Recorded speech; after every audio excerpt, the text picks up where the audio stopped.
When you look at what primarily has been used for commissions over the years, it's a lot of times Excel. And Excel's great for analytics, but it's not really great for systems because it's hard to get new data in there and calculate it. And oftentimes when you put formulas in, sometimes those formulas don't translate or they're not done right. So now you've got errors in the spreadsheet. It's just a mess.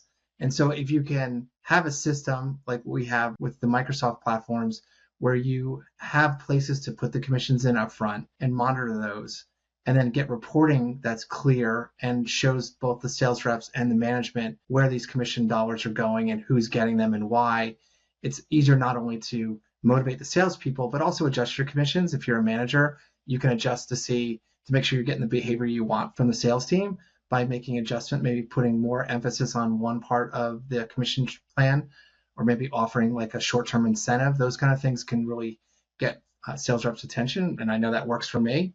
I think that's a big part of it. And then overall, it's just anything you can automate, any process you can automate is really beneficial.